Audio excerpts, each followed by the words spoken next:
Hello and welcome back to the show and welcome to season 3. It feels so good to be back. So I don't know if you remember my last episode in season 2. I mentioned that I wasn't sure exactly when I was going to be back for this season because I really wanted season 3 to unfold naturally. I didn't want to get caught up and trying to control things through my mind. I'm so happy to share that today's episode came about so intuitively. In fact, I never could have planned it had I tried to go about things mentally. I am speaking with Bella Lively, who is the host of the very popular podcast, The Lively Show. Bella is a podcaster and a teacher whose mission is to help people access their intuition and their inner voice in order to gain more freedom in their lives. Now, I'm not going to go into how Bella and I crossed paths, but this episode came about so organically, so naturally, with such ease and almost zero planning. And the result is profound. We are talking about using the power of intuition, the power of our inner voice to find more freedom around food. Bella describes her own 9-year struggle with food, vacillating from undereating to overeating, and her mental obsession with diet and weight. She describes how she went from that obsessive place, that insanity, quote, as she calls it, of being tied to a number on a scale, to finding peace, harmony, and total trust with her body. Bella has a saying, feel your feelings and eat your food, or eat your food and feel your feelings. So simple, but so profound. We're going to get into some of those teachings today. And even if you have never had any issues around food, her story is so powerful. And really, this is ultimately about not just finding freedom around food, but finding freedom for ourselves as humans in a much deeper way. Bella describes the power of embracing non-duality in order to gain more sovereignty. And if you don't know what any of that means, don't worry, because you're going to find out. I think you're going to walk away feeling so inspired, uplifted, expanded, and empowered. As always, if this work resonates with you, an easy way that you can support it is by sharing it with your family and friends. You can post about it on social media or rate it on your podcast app. And you can sign up for the Mind, Body, Spirit, Food newsletter, where I dive into some of these topics deeper. I offer weekly new recipes, and I explore the pleasure of feeding ourselves. All right, my friends, let's dive in.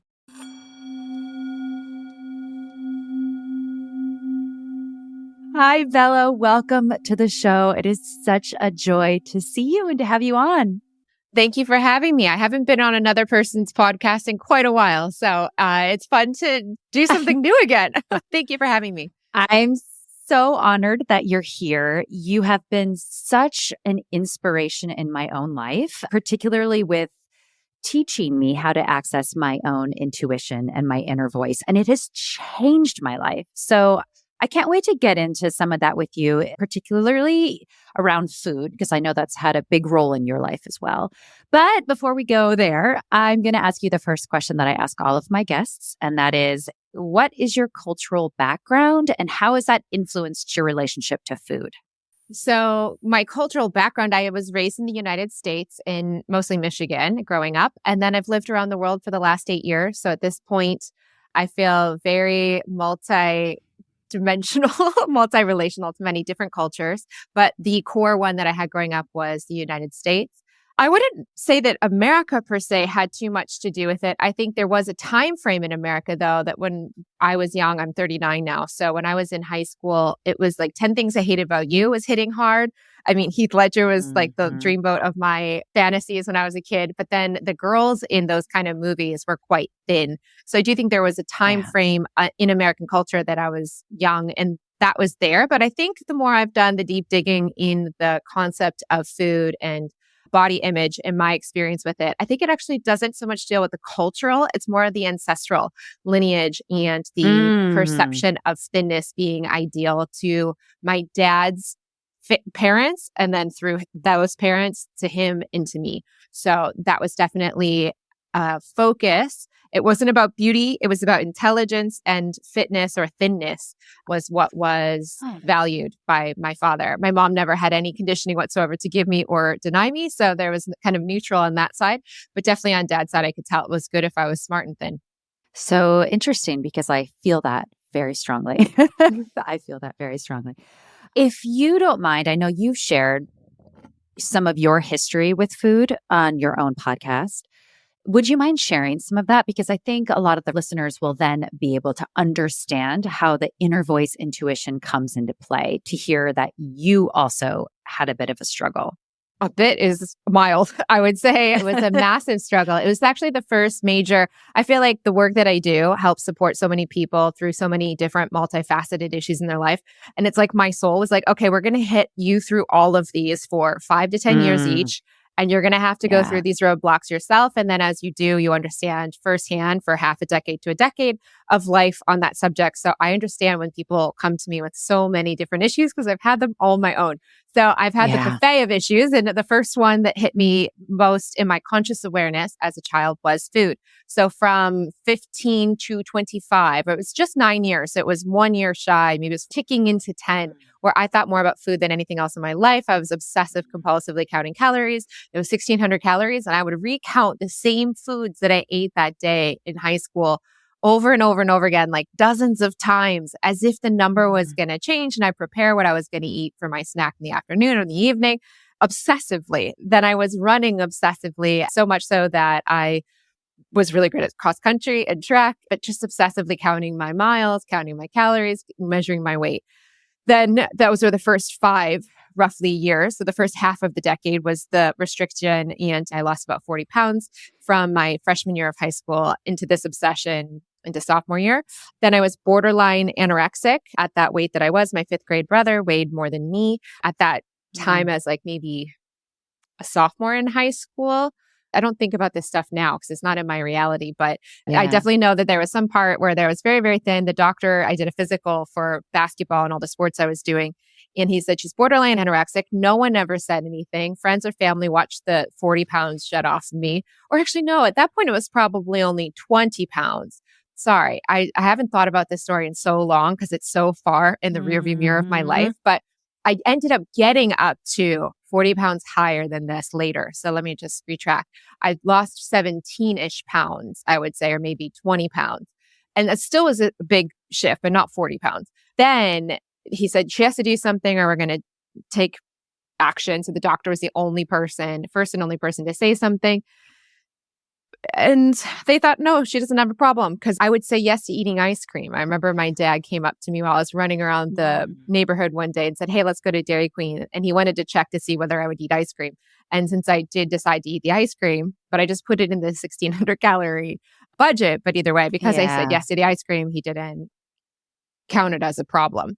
So that's kind of the amount of awareness that my family had to the whole situation and blasé-ness. And let's see, then college, I went to therapy for things that I experienced when I was younger. And in the therapy, going through the emotional, you know me, Nikki, so you know I talk about emotional beanbags. I had so many emotional beanbags that the therapist would just poke the beanbags. They'd all be churned up. All these emotions from my past would be provoked because of our conversation, but there was no releasing, there's no integrating, there was no getting rid of them. So then I was just emotionally in this turmoil from having talked about all this stuff that I hadn't processed yet or didn't know how to process.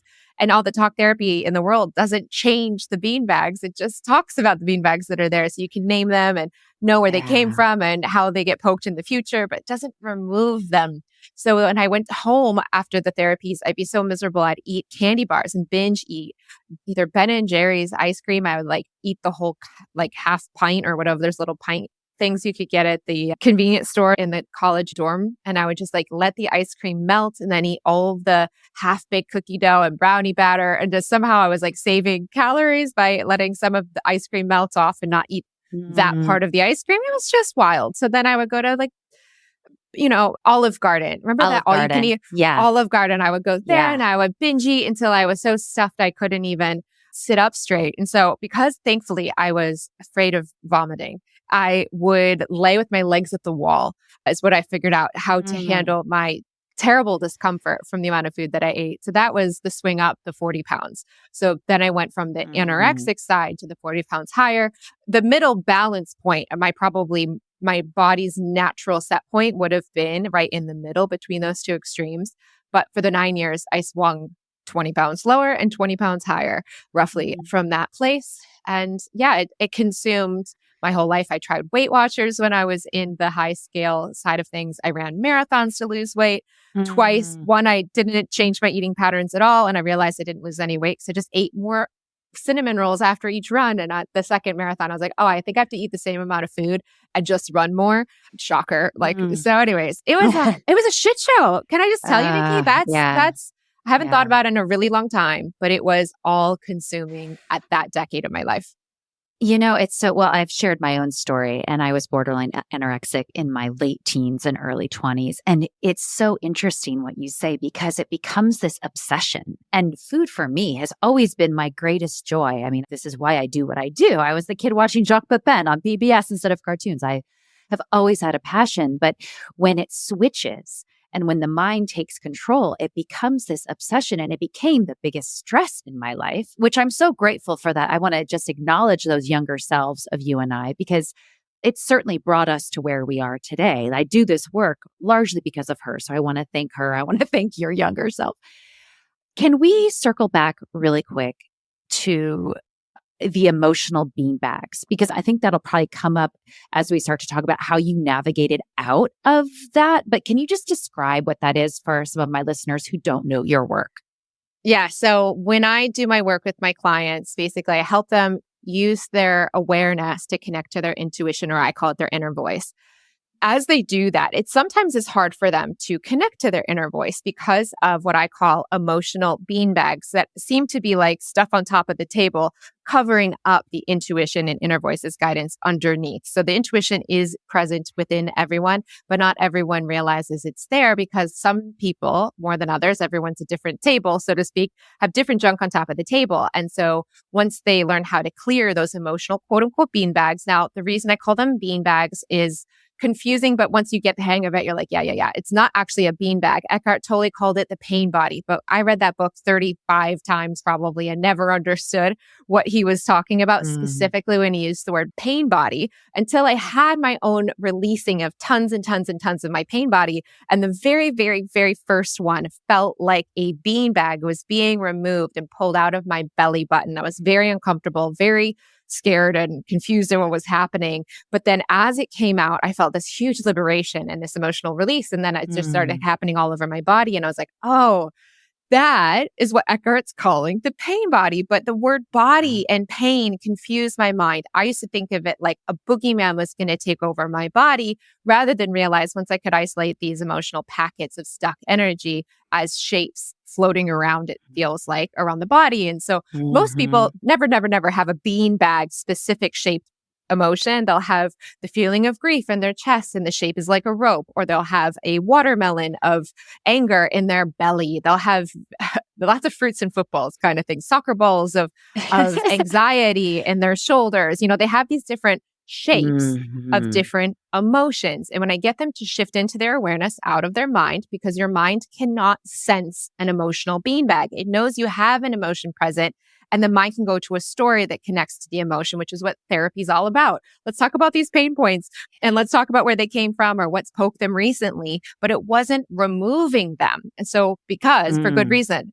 the awareness that you are is what can actually do that and can actually locate the shape in the body, and the location that emotion is actually non-physically, you could say, living in around your body. And so that was, by the way, I figured that out by myself with my own direct intuition when I was like in my 30s. So when I got over my eating stuff, I was 8 to 10 years from figuring out emotional beanbags and how to release them. So I actually magically, but like really got out of the eating obsession without even knowing how to emotional beanbag release. Like I now could teach someone. So now I could help people with these issues so much more effectively than what I knew at that time. So the other issues like relationship issues, money issues, career issues, those kind of things, I dealt with those situations and issues later in my mind's obsessions.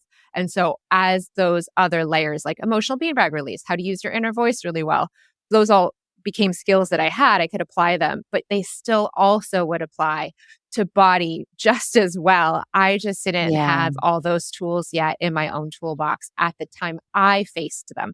So it's kind of a good sign that you can actually get rid of them without using the classic techniques. But I think you can Hmm. also do it much more efficiently and much more effectively Yeah. if you do learn some of these things along the way.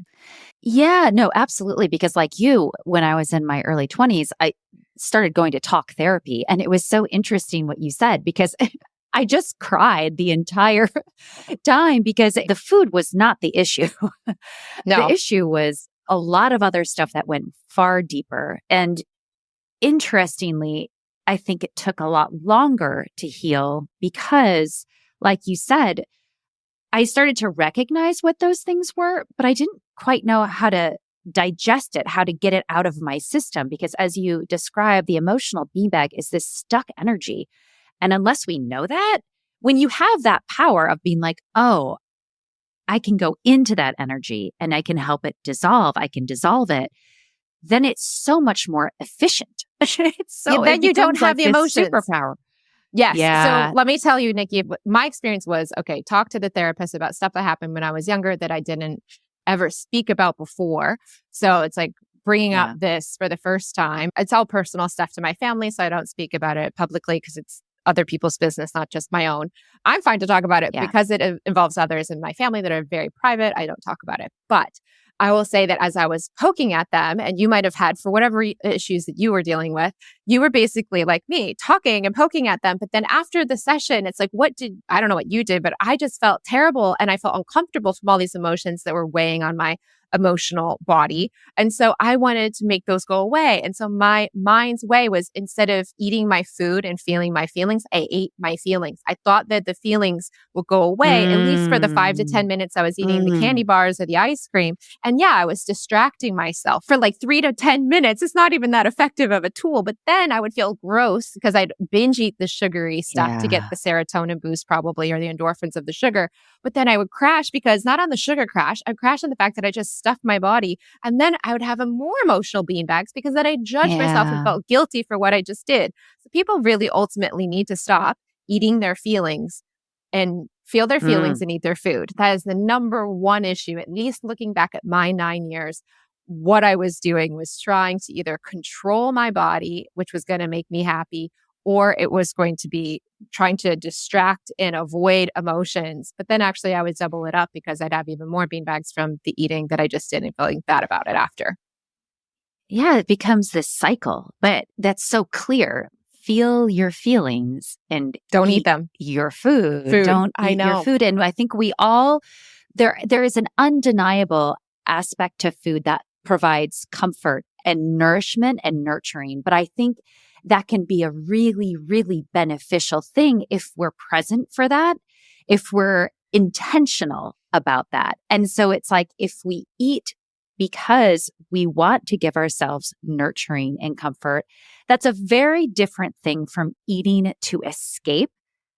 It's kind of like I'm going to eat to numb, and to numb, by the way, the definition of to numb is to deaden. So I'm going to eat to deaden these emotions, or I'm going to eat to nurture these emotions. And I think that that's like a fine line that people get confused about.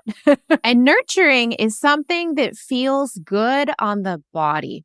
So if what you're Mm. doing is not feeling Mm. good to the body, like nurturing a baby, soothing a baby. So if what you're doing to the Yeah. body, so you can eat. I used to eat when I'd have these emotional days of beanbag releasing. I'd eat nachos years and years later, by the way, and I knew how to beanbag release and stuff. I could eat comforting foods, but not to the point of numbing, like you just mentioned. And it was Mhm. actually nurturing. It was kind of like, in a way, still nice and comforting to the body, but I wasn't hurting the body. Let me please make that clear. It was not Mhm. binging like I previously used to binge. And the binging is very uncomfortable for the body. So if you're thinking about whether Mm. you're comfort eating, is it actually feeling good after you've completed the food for the next hours as your body digests? Or is it actually like I used to feel so uncomfortable I'd have to have my legs up the wall? That's not comforting the body. So think about the Mm. actual Right. physiology of your body to recognize there's nothing wrong with having comfort foods or joyful foods that bring you loving memories and emotions, great, as long as the after effect of eating that volume of that food feels physiologically balanced and peaceful for the digestion process of the body. That is what I was not even Mm. at any level of self-aware enough. I was completely blasting past any levels. I actually didn't know what hunger felt like. So when I had to go through the Mm. resolution, and I'd love to talk about the resolution I found to get myself out of the hellhole that was Yeah. those 9 years, Hmm. I'd love to go into that. But Let's when do it. I got out of it, I didn't know what hunger felt like. I had not lived with hunger. I'd either lived with starving feelings that I repressed Mm. for 5 years, or I lived with stuffedness and I was actually afraid of being hungry on the flip side of the scale. The heavy side of the scale, me on Weight Watchers, it took a while to realize. I had a psychological fear of being hungry because in my head, I associated hunger with the starvation of the first 5 years. And so my mind thought, Mm. if I actually lose the weight, I'm actually going to become borderline anorexic again. And then no one's going to say anything. And then I'm going to end up on the other side of a pendulum that's extreme and the other opposite direction. So anyways, I just feel like this subject Yeah. is something, the more that we talk about it more, I remember like all of these chapters of my life unfolding. It's so big because you and I have very similar upbringings. Like just from hearing your story, kind of startling, but I had no connection to my body. Same. I kind of feared my body actually in some ways. I thought my body was something to be controlled. My body had to look a certain way to be quote unquote good. In the work you do now, in the work I do now, that connection to our bodies it's everything. You can't access those beanbags or that inner voice without being in that sacred, safe place of your body. We can all get there. And thanks to teachers like you, it makes it a lot easier. Okay, but back up. This resolution. Let's Yeah. finish the Let's get story of to how you that. got out of it. How I Yeah. crawled my way out of the hellhole that was those 9 years. Now again, I was like probably many people listening to this actually, because obviously after this kind of was the first point where I actually had my mind going out of control in a subject. And I finally shifted to my intuition, but it was the baby step. I didn't have Mm. any of the tools and techniques and the wisdom and insights I later had. So I want to obviously shorten everybody else's time frame so they don't have to wait all the years and decades that I had to do to get to the wiser, faster track. But I did the slow track. And even as a beginner, like many other people listening, I still got off the stupid highway of this obsession. And here's what I originally for myself. At that point, I read the book Women, Food, and God by Janine Roth. I think Oprah had her on the show back in the day. And this is like how long ago this was in my lifetime where I was dealing with this. But the book, Women, Food, and God, I can't even remember anything in the book. So don't go to the book and think that's going to solve anything. I wouldn't even read the book, actually. So skip the book. But I will say, thank the Lord that Janine Roth existed at that time. And here's the takeaways that shifted me. So I can just tell you the takeaways. You don't have to read the rest of it. It wasn't a weight loss book. It was just talking. I forget even what it was talking about. The things that I needed, though, was she was on the show and she said, she had the people on the show that I remember, the things that stuck out to me that hit home for me. She goes, how many times have you gained and lost the same 10 pounds? She asked the audience of people that had weight issues, the fluctuations. And then she guessed that they all told the number and they calculated it. And then she goes, if you live till you're 80, how many more times at that frequency rate will you gain and lose the same 10 pounds until you're 80? Or until you die. And I think it was something like 80 for me, was how many more times I was going to gain and lose the same 10 Oh, pounds. jeez. And I was like, okay, Yeah. that context of this is a cycle that's just going back and forth and not actually getting anywhere was highlighted with that. And that was one of the things that I think she also kind of said it's not about the food. So those are the two main things. What I realized was through all of it too, I don't know if it came from the book or how at that time, but here's what I ultimately realized. When I was the underweight weight, and I was obsessive about the underweight weight, I asked, if you ask me, why did you want to lose the weight? And think about this. I actually want everyone who's listening to do this right now. Ask yourself, ask your mind, why do you want to weigh the weight that you think is the magical weight? Why do you want that weight? Now, I ended up asking my doctor, what's that magical number that I should be? Because I was so confused after those 10 years. I didn't even know what my body should weigh because I was keeping it out of balance either direction. He told me basically straight in the middle of the two differences that I had been living. So that became my goal weight. But if you have a goal weight that you think you're going to be magically happy and beautiful and everything in, What's that number? And then ask yourself, why do you want that number? Why do you want that number? Now you can say, I'm pretty, I'll wear my clothes that I want, I look great or whatever. But like, what's the feeling that you want? And again, this is way before Abraham Hicks and law of attraction, any of that for myself. But I eventually came to, I felt like I would be peaceful. For me, the word peaceful was what the body weight in that magic number that the doctor gave me that sounded good to me too. That's what it would give me. And what I realized was that the entire journey from being, let's say, 20 pounds under that weight and 20 pounds over that weight, I was never peaceful. So 20 pounds under, I lived that for years steadily. And I was obsessed with that. Once I gained one more pound, and God forbid, I actually looked better because I had more weight on I looked better because had more fat. I needed fat to be beautiful. It was like my mind didn't know that like beauty is not thinness.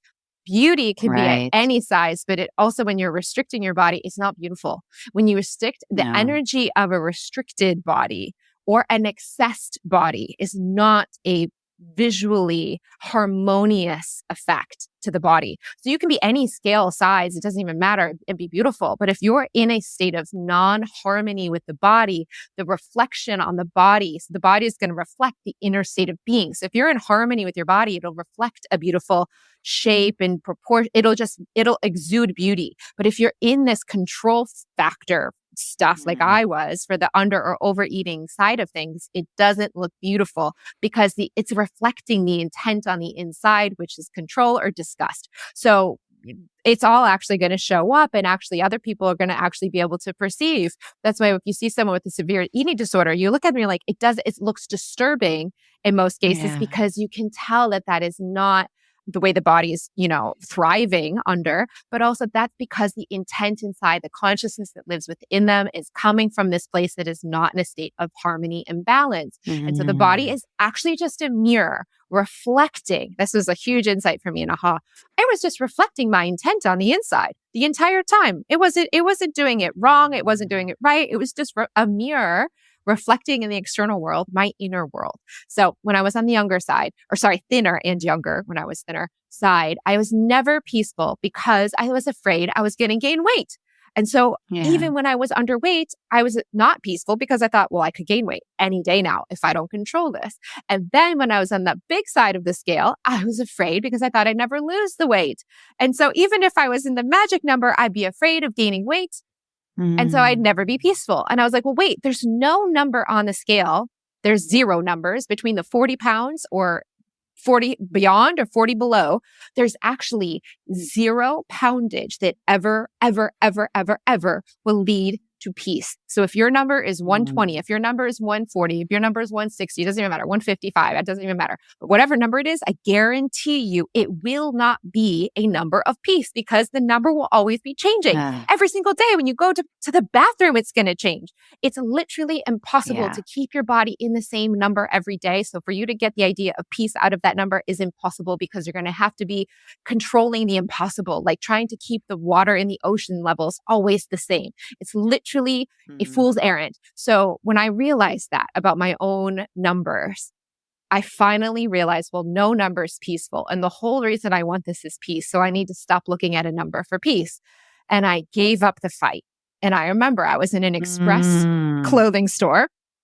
And I was talking to my mom on the phone, and my mom is like an early lifer, probably not first lifer, but like young lifer. So if you listen to my work, I believe in multiple lives. And so she asks very non-threatening, but very simple questions. So when I say this, it's going to sound like if she was an older soul, like it could be barbed or judged. It's not, but I told her, Mom, and I was on the heavy side of the scale, might I say, at this point where I gave up the fight on the weight battle. And I was like, I'm going to just eat what my intuition wants to eat until satisfied. And that's it. And I don't know whether the scale is going to get bigger or smaller or whatever, but I'm just going to stop trying to control the scale. I'm just going to eat what my intuition wants to eat until satisfied. Even then, before I even knew what the inner voice really, I said what my intuition wants to eat, which is interesting that it was pre-baked in me. Somehow I pulled that word out. But she goes, if you just eat whatever you want, this is such a classic mind question. What if you get bigger? I know that sounds like a mean mom that's like, what if you just get fat? Because no, she wasn't saying it like that. She was just asking an obvious, direct question.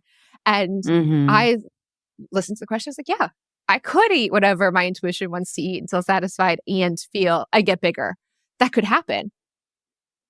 I had to allow that could Yeah. happen and that I Mm. still wanted peace more than I wanted a specific Mm. number on the scale. So even if on the heavier 20 pounds plus that my frame didn't need side of things, even if I went up 10 more pounds, 20 more pounds, 5 more pounds, it doesn't matter, or stayed the same, that had to be okay. And I truly meant it because I got so crystal clear inside of myself. And I see very few people that I work with on this subject actually get to this point. And so if I want to help you the most, anyone listening to this is the thing I think that's the hardest for the mind to grasp and to truly get on board with come hell or high water. I'm very charged up because I really care about this subject for anyone that's going through it. And I just have tried to help friends and clients alike.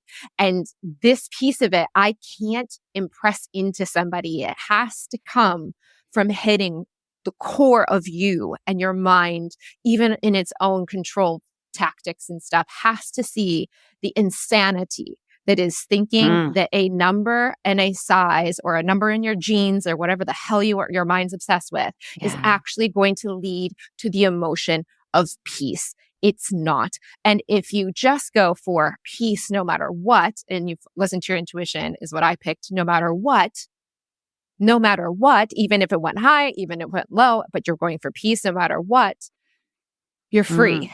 Because then your body can actually do whatever it's naturally meant to do without your mind controlling it. Then the harmony can emerge. Then the balance can emerge. Then the beauty at whatever point in the scale can be quite balanced and it reflects the beauty of the peace that's inside you.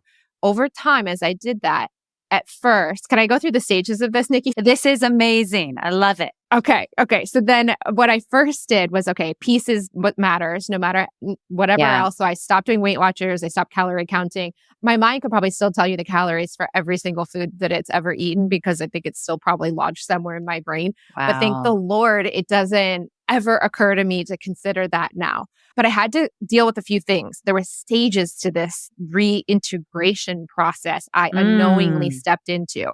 So one was I didn't know what hunger felt like and I was scared to feel hungry. So I knew what stuffed felt like. I knew what uncomfortable felt like, but I was terrified of hunger weirdly because of the starvation years. So I had to be okay learning how to feel hunger and how to feel satiated and how to feel satisfied and how to find out what the hell satisfaction was. And I just remember what I did. My mind told me that I would not be able to eat ice cream if I ate what my intuition wanted until satisfied. My intuition would never let me eat ice cream because that wasn't healthy for me. So I decided to get a carton of ice cream and a tiny little cup. I think it was like a small third of a measuring cup kind of cup, but it wasn't about the measuring cup, but it was small. Imagine like a third of a cup of measuring cup. If you're binge eating pints of ice cream like I was, that's a small cup. So definitely I could have eaten a third of a cup of ice cream without even thinking about it. But I needed to learn what satisfaction meant because I'd lost the idea of what satiation felt like. I had no idea even what satisfaction was. And I thought that if my intuition was leading the way, I'd never be able to eat anything not healthy and perfect. So I ate this ice cream every night after dinner and I had it in this tiny little cup and I had a tiny little spoon and I would eat it little bite by little bite until I felt the moment of satiation, until I felt satisfied. And then I had to challenge myself to throw out the remaining ice cream that was in this tiny little cup, which I previously would have blasted through and then gone back to the carton, stood at the counter and scooped more out of the carton, not counting those calories in the binge eating years, because by then I'm just like blasting through all these calorie restriction rules. And so I had to just eat the cup, throw out the rest and learn when that bite of satiation was hit. That's what satisfied. I had to feel that feeling again. And at first I ate a lot of actually unhealthy foods that in the starvation years, I didn't allow myself to have or restricted myself from, but I would eat them in smaller portion size than I used to eat them. And that would be satisfied because I'd eat exactly what I wanted. I just wouldn't ever feel stuffed or overly full. So that was the phase where I just legalized all these foods. And I didn't do this deliberately, except for the ice cream. That was very deliberate. But otherwise, I just kind of went through this phase until one day I was in Trader Joe's and I had heartburn from eating a burger with chorizo or something on it at lunch. And we were grocery shopping and I had a meltdown in the salad section because I was like, oh my God, I think I I think I want to eat a salad. And then again, all the fears of the restriction years came up because it was like, wait, am I going to be doing this to control? Because my mind associated with healthy foods, not with the intuition satisfaction side, because I got good at portion control, basically from eating what I wanted, my intuition wanted to eat until satisfied. I got okay with that on the unhealthy foods, quote unquote, but in smaller portion size that actually never made me uncomfortable. But then to actually include back to the buffet healthy items of food was a whole nother chapter. And to learn how to add those healthy foods in without restriction mentality, but actually, like you mentioned earlier, nourishment, that this would actually be tasty, delicious. I wouldn't be restricting myself and I could add that also. So those were the phases for me to include all foods. But these are the initial first steps for me. And I remember the worst and hardest thing for my mind that had to most be clear was when, and here's what I would say to everyone else, please like burn your scales. There's absolutely no reason for anyone to ever know the number on a scale ever. If you're going to die of malnutrition, we're going to be able to tell by looking at you, you're not doing well. You know, if you're in a hospital because you're in a coma and they need to medically weigh you to make sure your fluids are enough to keep you supported and alive, let them worry about your weight in your coma. But you personally can look in a mirror, wear your clothes, observe yourself and how you feel and look in the mirror. You don't need the scale because the scale is the mind's playground and it does nothing to reflect beauty. There's no number that's peaceful. There's no number that's beautiful. You can be the same number and be restricting and look restricted, or you can be in the same number and look balanced and harmonious, because it's not about the number. It's about how the intention from within is reflected on the outside. So burn your scales, but I didn't know this at that time. So I was still weighing myself. I would never, ever, ever, ever do that now. When they ask me what I weigh at like a driver's license or health insurance, I just look up a body BMI index and just give them an answer. I don't care. I have no idea either. Yeah, I'm healthy. I don't need to I have matter. no idea. Doesn't matter. It really honestly doesn't matter. And it's going to change every day. So it's just going to make your mind go crazy. There's no point to torture yourself unnecessarily. So at that time though, I wasn't that smart. And I have a friend that still, she hears me all the time about this and she still weighs herself. And I'm like, oh, she just tortures herself endlessly. But she also hasn't gotten to rock bottom. She hasn't really given up. She's still on the fight and she's still going to weigh herself to observe whether she's losing or gaining. But this is where I said, I can't force that into anyone to help them actually surrender this whole grip. But when I was still weighing, I remember I would weigh like going up as everyone does, go up and down from the scale, but generally slowly go down and become more harmonious as a shape. But I remember when it would go up a few pounds, my mind would say the most insidious and difficult thing to overcome. For me, it would say, you know, I can help you lose those few pounds. Let's say it was like 2 or 3 pounds heavier than I last was when I weighed myself. It would tell me like, I could help you at these 2, 3, 5 pounds. And I'll help you control with the normal old way of doing things back to the weight you were last time. And then you can go back to your intuition thing. I can help you lose what you've just gained. And I was like, that was the hardest logic for my mind to give me and still not cave and say, no, I meant peace, not a number. But just now I would say, don't torture yourself like that. Just don't have a scale and it won't be relevant.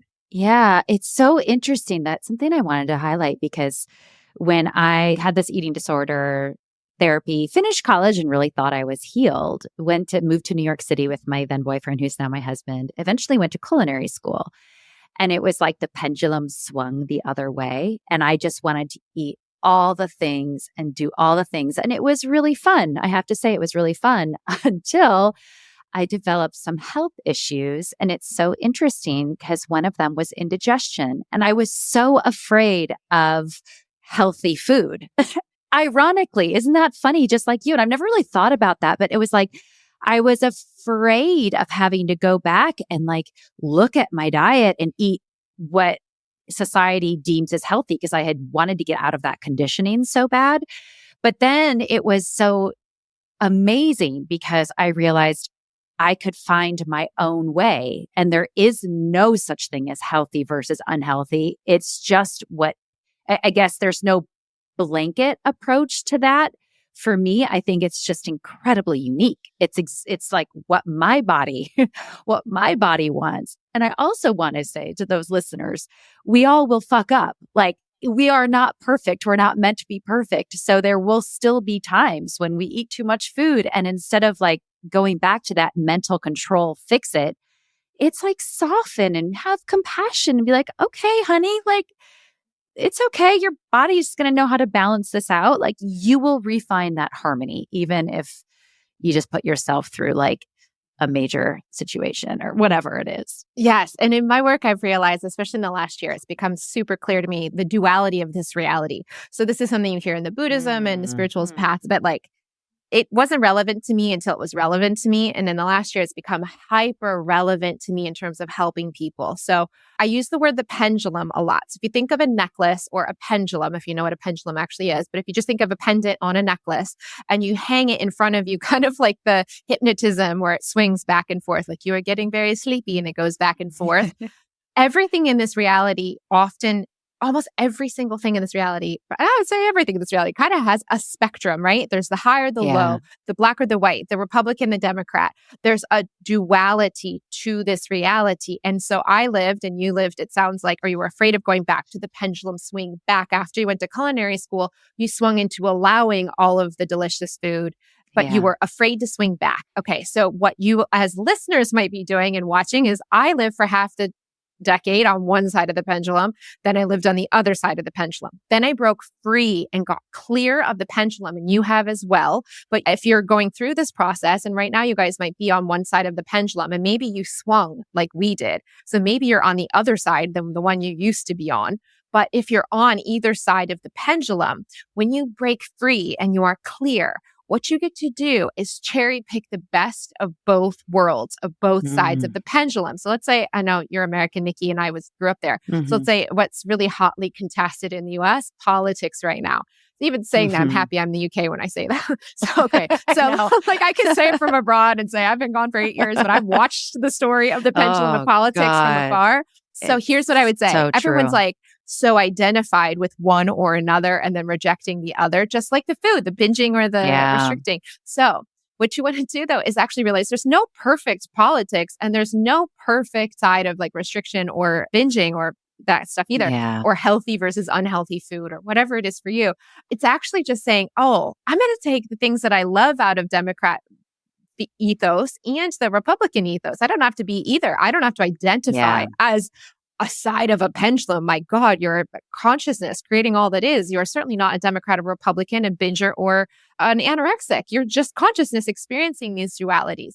But once you're free of the dualities, you can cherry pick your favorites. So what I do now is I feel like I'm a momentarian. Someone asked me, like, did you eat vegetarian in Portugal? It's like, I eat whatever the hell I want to eat. And even if I mostly eat vegetables most of the time in the moment, I will never say I'm restricted from eating a pig if I want to eat a pig, because that is in a now to now freedom decision moment. No one should, even if someone's going to be, even if I was vegan the rest of my life and only in the now chose plants, I would never call myself and label myself a thing, which is on a pendulum. It's just like, well, I can eat whatever I want. And in this moment, I feel like eating a smoothie right now. And then tomorrow I feel like eating pancakes. And then I feel like eating whatever I want to eat. It doesn't matter. But when you eat 10 out of 10, then you can have a 10 out of 10 everything. So I have 10 out of 10 macaroni and cheese, 10 out of 10 like smoothies that I love, as long as I love it as much as a 10 out of 10 for me. So if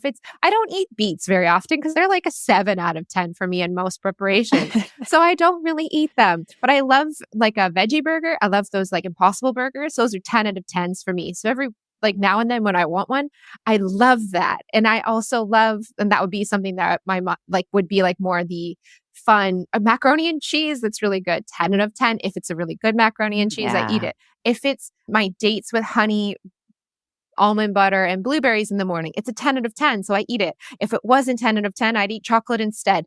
I just eat whatever is a 10 out of 10. And there's no good healthy food that's a 10 out of 10 or only unhealthy food that's a 10 out of 10. So that got me past and blasted through all the unhealthy or just healthy food kind of thing. It's just like, what is your favorite stuff? And just eat a mixture of that stuff in the now moment that brings you joy in that moment to be the 10 out of 10.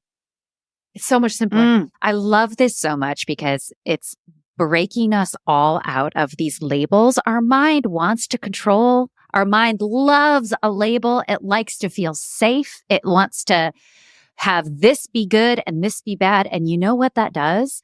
That creates so much divisiveness. Not only we can see this very clearly right now politically and externally, but that same thing happens internally within ourselves. When we try to label, when we try to restrict, when we try to all of these things, not to say that we can't have practices and we can't have a sense of discipline, but when we try to box ourselves in, we're denying ourselves freedom, like the freedom of joy and pleasure of being in a body, of being in relationship to our bodies, of communicating to our bodies. Like I love vegetables. They're my favorite thing to cook because they're so beautiful and there's so many colors and stuff.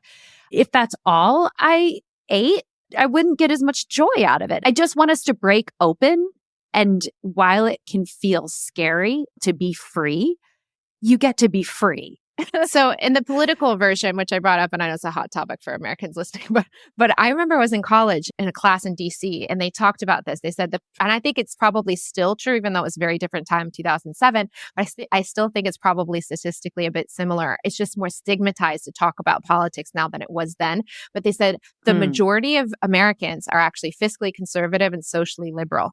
So you now have to basically choose like on a totally, is it going to be like abortion or is it going to be taxes or something you're going to choose from? It makes you pick on like social action or tax or fiscally policies. But the actual American population in the majority of the country actually wants a bit of both. But now it's like so stigmatized that I don't even know if people would even be open to that potential now as much as they were back in 2007. But I remember at the time I like did a whole paper on like, why couldn't there be a third party that actually reflected the desires of the culture? Yeah. And it's actually the duality thrives on the fight between itself. So you might notice in your own mind that the duality thrives inside of you, the restriction versus the overly permissive, like binging permission. That mental control thrives on the duality within yourself. When you get clear and you break off the attachment to the thin or the binging or all of these things, it's going to be just as destabilizing as if your mind's super attached to a political identity. To go, oh my God, actually there's great things on both sides and I don't have to be identified completely with either. I'm actually free. I'm a sovereign being that can still make a vote or make a choice when you go cooking tonight, what you want to cook, but you don't have to be identified as I only ever cook from this side of a pendulum or only ever eat this way or I only ever vote a certain way. You're free. You're free. You're free. So, okay, as far as tools now, if people are listening, they're like, oh my gosh, this just sounds so great. Like, I know that there's a class you offer. Where can people get some of these tools to release these beanbags, to step out of the duality, to gain freedom for themselves? Not only around food, might I mention, but around pretty much everything else. Yeah, I've covered so many different subjects now. And we've done victimizer stories, which is another pendulum. We've done money, we've done career, we've done you name it, we've probably covered it. So we've done a lot of things, including embodied alignment, which was the class that was about this subject. And that was a class I personally taught. There's also free classes that are taught by our Inner Voice Facilitator graduates in our A Lively library. So go over to bellalively.com. If you want to take the class at the Evergreen, you can click and purchase and start doing it right away. We're going to do lots of conversation around this, lots of hot seating with clients that were going through these same issues, but in their own personal lives. You'll see a lot of different archetypical energies of people that are going through this. It was a really beautiful, smaller group class. You got to really follow the people's stories along with them and release beanbags with them. So those emotions we talk about, we cover all the beanbags that they had presenting around food and restriction or binging, all that kind of stuff and control. So that's a class that's just with me. There's a ton of hours in that class. So go for it if that sounds like fun for you. You'll go over to the shop section or go to bellalively.com and then look for the A Lively library. There's 111 free inner voice classes taught by the facilitators in 2012 to 12,000 people. And those are freely available as well. So those are just free one-off little hour-long classes that'll show you how to beanbag release. And there'll be topics around food as well. So you can click on those if they're interesting to you. I think that the more intensive, the more deeply you want to look at the subject, I would say that the embodied alignment class is the one to go to.